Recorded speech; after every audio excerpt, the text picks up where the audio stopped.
VAT, VAT, इसको हम लोग वैट बोलते हैं। ये वैट क्या है नहीं पता, चलिए थोड़ी बात करते हैं।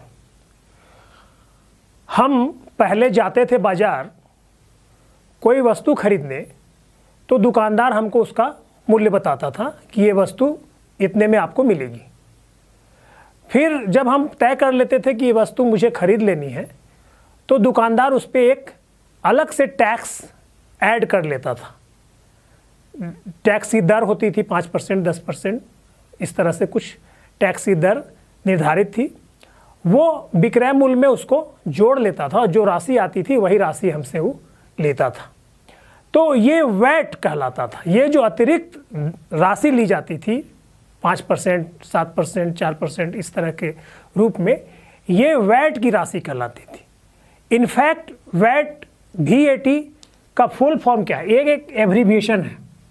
इसमें V का मतलब होता है वैल्यू, और A का मतलब होता है एडेड, और T का मतलब होता है टैक्स। वैट का फुल फॉर्म क्या हुआ? Value added tax. इसको हम लोग मूल्य संवर्धित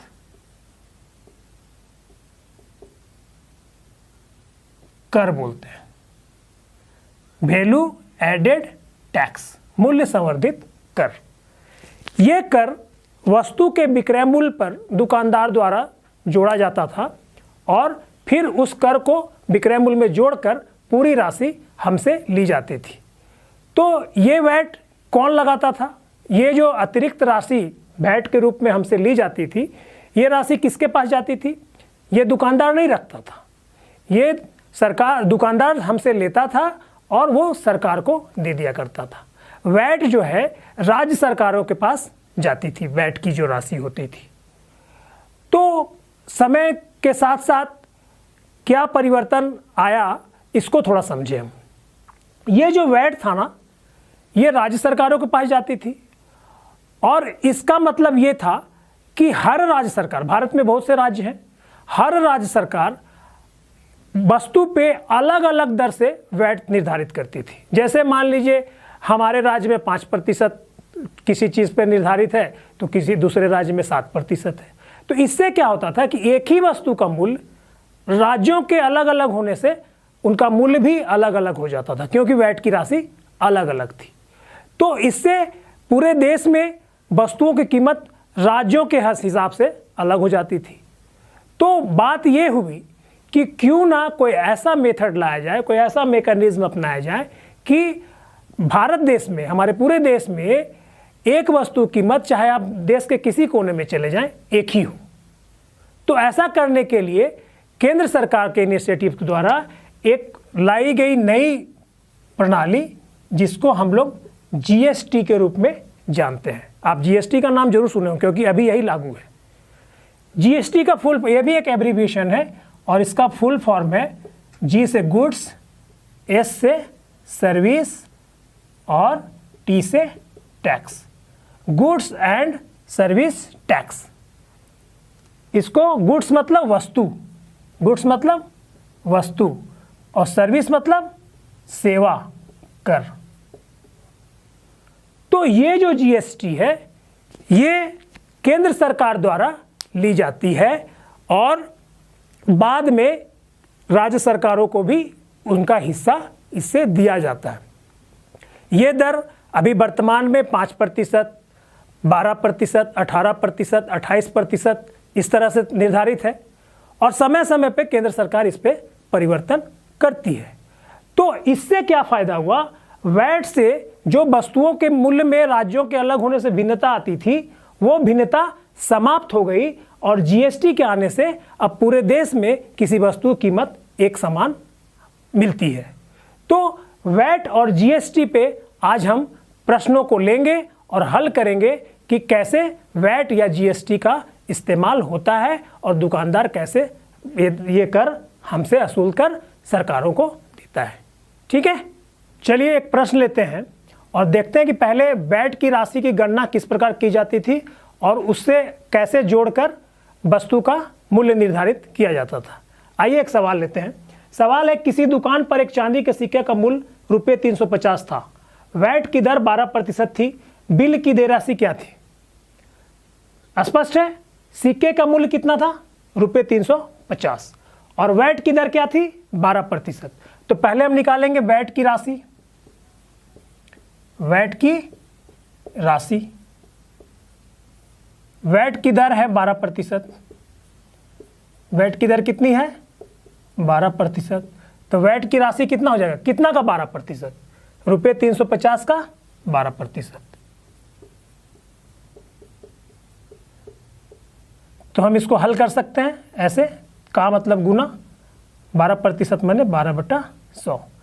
देखिए यहाँ पे 1 शून्य 1 शून्य कट गया, 5 दूना 10, 5 सत्ते 35, 2 छक 12, 7 गुना 6 यानी रुपये 42। यहाँ पे वैट की राशि क्या निकल गई? वैट की राशि रुपये 42। तो इस राशि को हम किस में जोड़ देंगे? जो मूल्य था उसका। तो कुल देय राशि कितनी हो जाएगी? कुल देय राशि, या जो प्रश्न बोल रहा है बिल की देय राशि, तो या बिल की देय राशि, बिल की देय राशि दुकानदार हमसे कितना लेगा या हम कितना देंगे? 350 प्लस 42 कितना हो जाएगा? 392। यानी हम जो चुकाए थे बिल की देय राशि जो थी वो कितना था? 392 रुपये। क्लियर है? पिछले प्रश्न में हमने वैट का प्रश्न हल किया था। इस प्रश्न में हम जीएसटी पे बात करेंगे। जीएसटी के रूप में हम कुछ प्रश्नों को ले रहे हैं और देखते हैं कि ये प्रश्न कैसे हल होंगे। प्रश्न है, जीएसटी यदि 5% जुड़ता हो तो निम्न वस्तुओं के लिए कुल देय राशि ज्ञात कीजिए। आपको 3 प्रश्न यहाँ दिए हुए हैं और यहाँ पे तीनों के लिए जीएसटी के दर 5% ही जुड़ना है। तो आपको निकालना है कि पहला सवाल है कि रुपये 40 वाला एक कैंची है, तो उसके लिए आपको कुल देय राशि कितनी देनी होगी, माने आपको कुल राशि कितनी देनी होगी। तो कैंची का मूल्य कितना है? 40 रुपया। कैंची का मूल्य कितना है? रुपये 40 है। अब इसमें आपको 5% का जीएसटी जुड़ना है, तो इसका मूल्य देय राशि कितना होगा? तो देय राशि 40 रुपया तो आपको देना ही देना है, क्योंकि ये कैंची का कीमत है, और इसमें आपको 5% जीएसटी भी देना है। यानी इसमें क्या चीज़ जुड़ेगा? 40 रुपये का 5% जो जीएसटी है। ये मूल्य हो गया और ये जीएसटी हो गया। ये मूल्य है और ये जीएसटी की राशि। तो हम निकाल लेंगे, ये 40 है और 40 का 5% क्या हो जाएगा? 40 गुना 5/100। अब इसको हल करें तो 20 से लेंगे तो 20 दूना 40 और 20 पचे 100। यहाँ पे 5 5 कट गया, तो ये कितना हो गया? रुपये 2। तो इसको हम कैसे लिखेंगे? 40 जोड़ रुपये 2। तो 5% जीएसटी जोड़ेंगे तो 40 रुपया का कैंची के लिए हमको 42 रुपया देना होगा। स्पष्ट है? नहीं, हम 40 रुपया का 5% ही पहले निकाल सकते हैं, जो जीएसटी की राशि होगी। 40 का 5% निकालेंगे तो 2 रुपया निकलेगा। अब इस 2 रुपया के हम मूल्य में जोड़ देंगे जो 40 रुपया है, तो 40 और जो 2 जोड़ेंगे तो 42 रुपया होगा और वही देय राशि होगी। स्पष्ट है? अब दूसरा प्रश्न लेते हैं। 2 औजार बॉक्स जिनमें से प्रत्येक का मूल्य 90 रुपया है।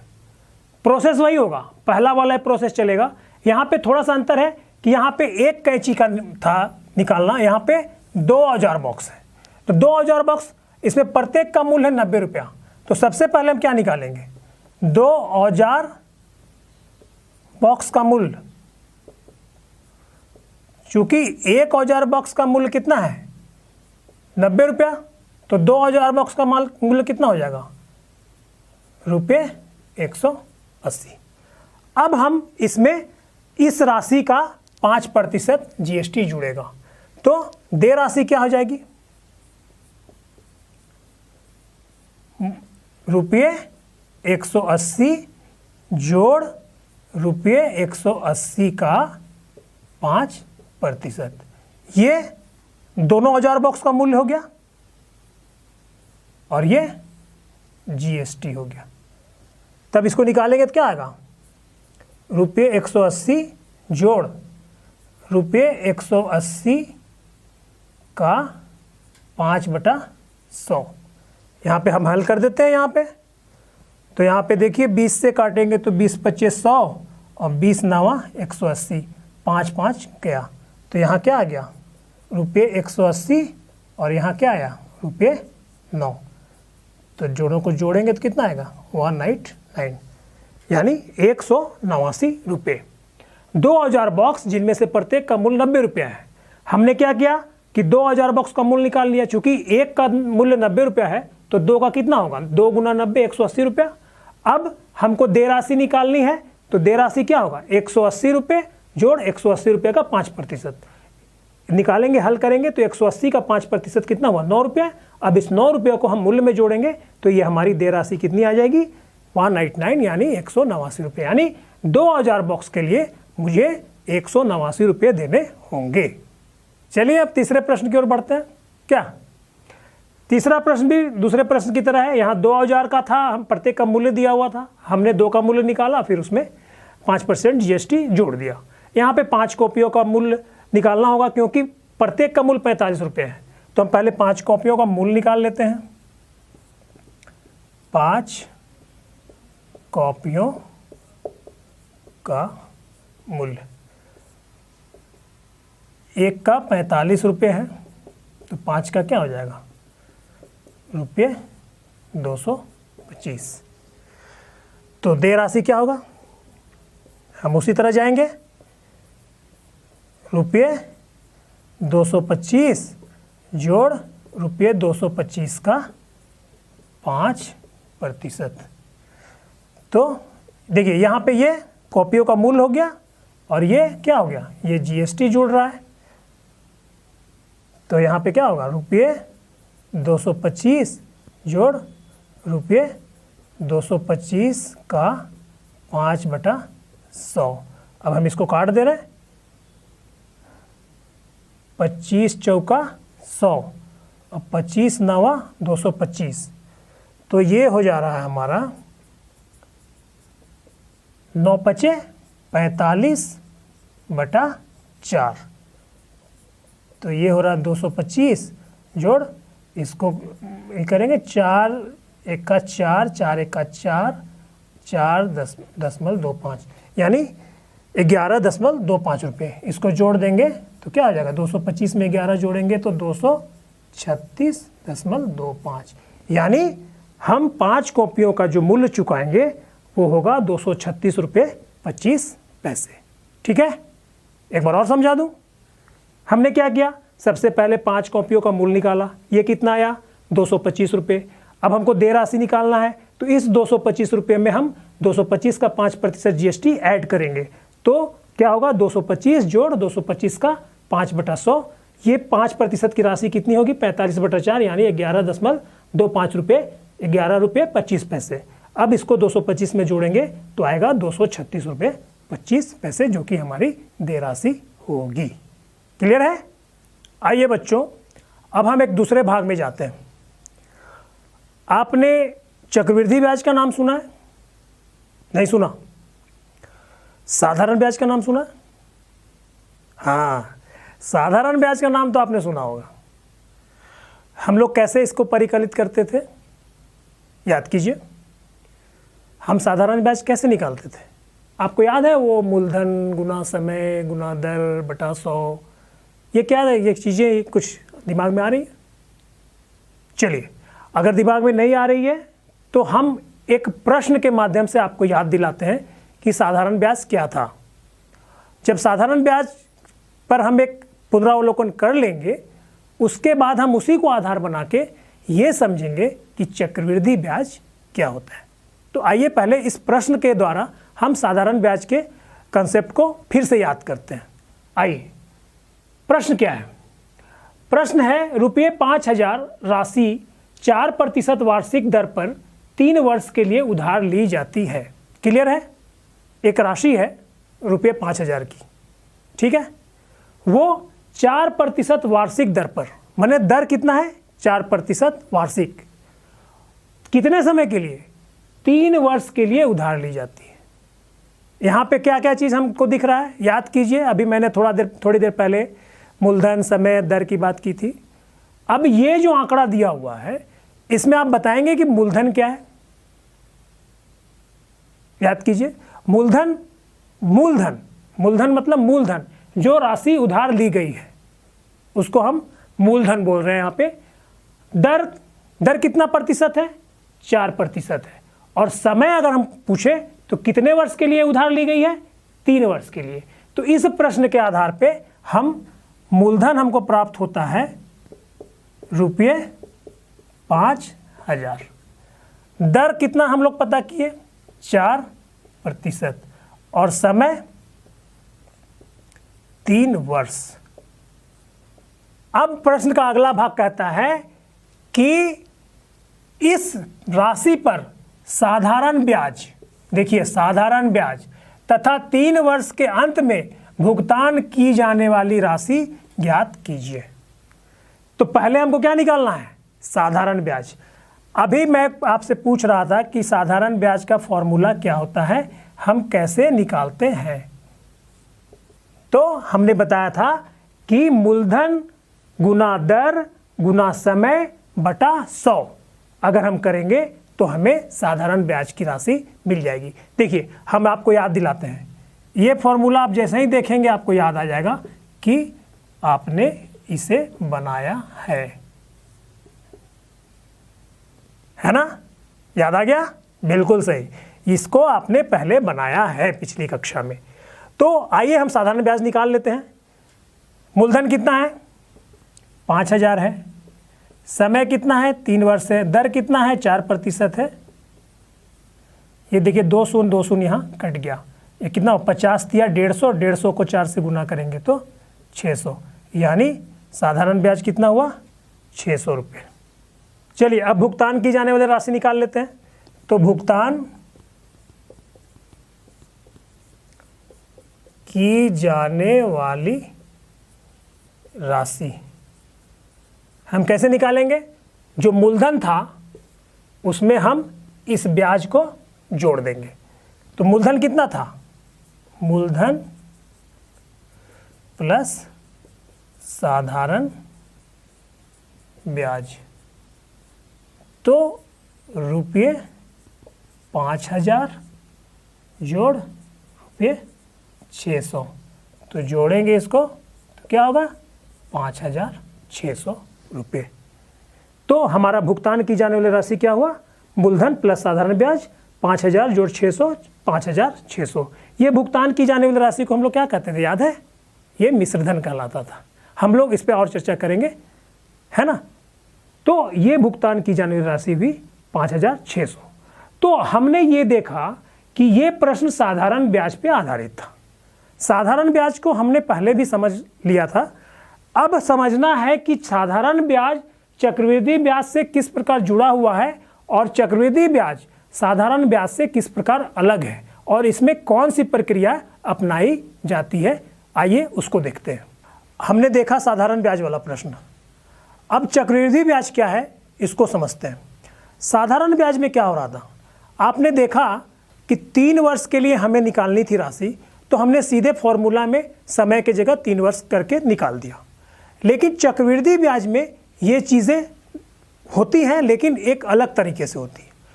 फर्क क्या है? साधारण ब्याज में हम 1 वर्ष का निकाले, 2 वर्ष का निकाले, 3 वर्ष का निकाले, साधारण ब्याज में मूलधन वही रहता है। लेकिन चक्रवृद्धि ब्याज में हर वर्ष के अंत में मूलधन बदल जाता है। क्यों बदल जाता है? क्योंकि जैसे साधारण ब्याज में 5,000 मूलधन था, तो हम पहले वर्ष के लिए भी 5,000 ही लिए, दूसरे वर्ष के लिए भी 5,000 लिए, तीसरे वर्ष के लिए भी 5,000 लिए। लेकिन चक्रवृद्धि ब्याज में क्या होगा कि पहले वर्ष के लिए जो 5,000 का साधारण ब्याज था वो चक्रवृद्धि ब्याज में मूलधन के साथ जुड़ जाएगा। यानी मान लीजिए 5,000 का ब्याज, मान लीजिए अगर साधारण ब्याज 50 रुपया होता है, तो चक्रवृद्धि ब्याज निकालने के क्रम में जब हम दूसरे वर्ष के लिए ब्याज निकालना चाहेंगे तो मूलधन 5,000 रुपया ना होकर 5,050 रुपया, ये जो 50 रुपया साधारण ब्याज के रूप में मिला था वो उस मूलधन में ऐड हो जाएगा। एक नया मूलधन दूसरे वर्ष के लिए मुझे प्राप्त होगा जो 5,000 जोड़ 50 यानी 5,050 रुपये। तो अब हम चक्रवृद्धि ब्याज जब निकालेंगे तो 5,000 रुपये पे ना निकाल के 5,050 रुपये पे निकालेंगे। तो दूसरे वर्ष के लिए जो ब्याज होगा वो साधारण ब्याज का दूसरा वर्ष का जो ब्याज होगा उससे अलग होगा, क्योंकि मूलधन परिवर्तित हो गया। साधारण ब्याज में मूलधन वही 5,000 है, लेकिन दूसरे वर्ष के लिए जब हम चक्रवृद्धि ब्याज निकाल रहे हैं तो मूलधन बदलकर 5,050 रुपये हो जा रहा है, हो रहा है ना। तो ये है चक्रवृद्धि ब्याज। यानी चक्रवृद्धि ब्याज को हम लोग ये भी बोलते हैं कि जो ब्याज की राशि है उस पर भी हम ब्याज लेते हैं, यानी ब्याज का ब्याज, तो वो चक्रवृद्धि ब्याज कहलाता है। तो आइए इसको और थोड़े हम उदाहरण से समझते हैं।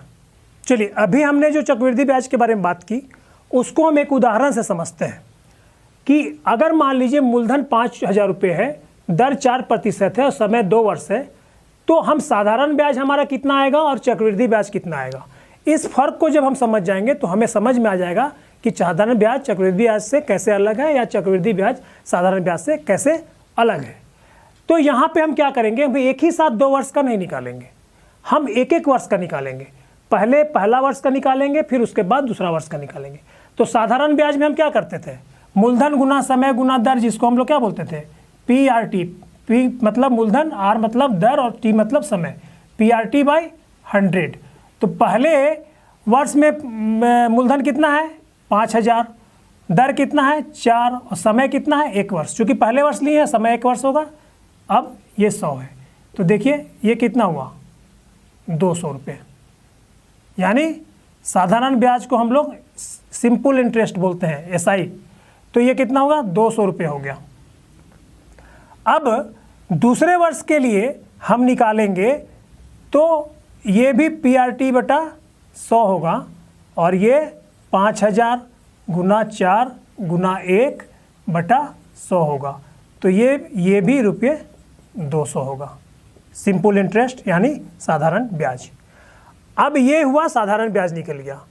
तो यहाँ पे जब हम मिश्रधन निकालेंगे यानी मूलधन प्लस ब्याज जो होगा पहले वर्ष के लिए के अंत में राशि कितना होगा, मूलधन प्लस ब्याज।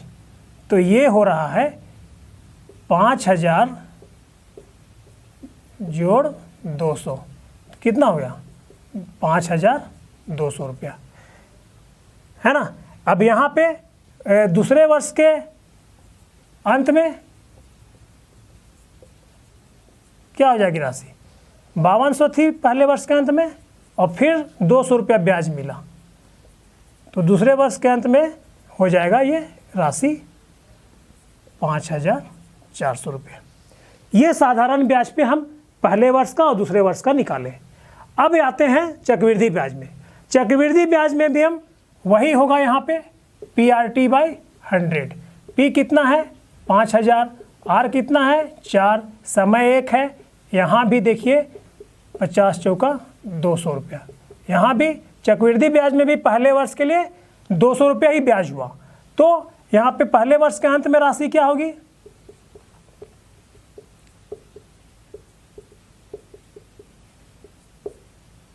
रुपये 5,000 जोड़ रुपये 200, रुपये 5200। अब देखिए यहाँ पे हमने पहले वर्ष के अंत में राशि निकाली थी 5200 रुपये और यहाँ पे भी 5200 रुपये आया। फर्क को समझिए, यहाँ पे हमने पहले वर्ष के अंत में 5200 रुपया जरूर निकला, लेकिन जब हम दूसरे वर्ष के लिए साधारण ब्याज निकाल रहे थे तो हमने मूलधन वही लिया जो पहले से मूलधन था। हम पहले वर्ष के अंत की राशि को मूलधन के रूप में नहीं लिए थे, बल्कि वो राशि लिए थे जो आरंभ में ली गई है, यानी 5,000 रुपये। यानी साधारण ब्याज निकालने के क्रम में मूलधन में कोई परिवर्तन नहीं होता है, लेकिन हम जब दूसरे वर्ष के लिए चक्रवृद्धि ब्याज निकालेंगे तो यहाँ पे मूलधन जो होगा रुपये 5200 होगा न कि रुपये 5,000 होगा। तो जब हम दूसरे वर्ष के लिए चक्रवृद्धि ब्याज निकालेंगे चक्रवृद्धि ब्याज के तहत, तो यहाँ पे P का मान 5,000 ना होकर कितना हो जाएगा, 5200 रुपये, 5,200 रुपये, और दर 4% रहेगा, समय उतना ही रहेगा। 2 शून्य कट गया और ये 52 गुना 4 208 हो गया। यहाँ पे देखिए दूसरे वर्ष के लिए हमारा साधारण ब्याज कितना निकला था, 200 रुपये, और यहाँ पे चक्रवृद्धि ब्याज में दूसरे वर्ष के लिए हमारा ब्याज कितना निकला, 208 रुपये। फ़र्क दिख गया, 8 रुपये यहाँ पे ज़्यादा ब्याज मिल रहा है साधारण ब्याज की तुलना में। तो यही फ़र्क है चक्रवृद्धि ब्याज और साधारण ब्याज में। साधारण ब्याज में कितना भी वर्ष हो मूलधन नहीं बदलता है, लेकिन चक्रवृद्धि ब्याज में प्रत्येक वर्ष के अंत में मूलधन बदल जाता है, और दूसरे वर्ष के लिए हम उसी बदले हुए मूलधन पे ब्याज की राशि की गणना करते हैं। तो ये था फ़र्क चक्रवृद्धि ब्याज और साधारण ब्याज में। तो बच्चों, हमने आज साधारण ब्याज से शुरू कर चक्रवृद्धि ब्याज तक पहुंचने का प्रयास किया है। अभी हमने सिर्फ चक्रवृद्धि ब्याज को हल्का सा समझा है, लेकिन इसे विस्तृत रूप में समझने के लिए हम इस पर अगले भाग में चर्चा करेंगे और उस पर समझेंगे कि लंबी अवधि के लिए जब हमें चक्रवृद्धि ब्याज की गणना करनी हो तो हम कोई फॉर्मूला है जिसको आधार बनाकर हम उसकी गणना कर सकते हैं,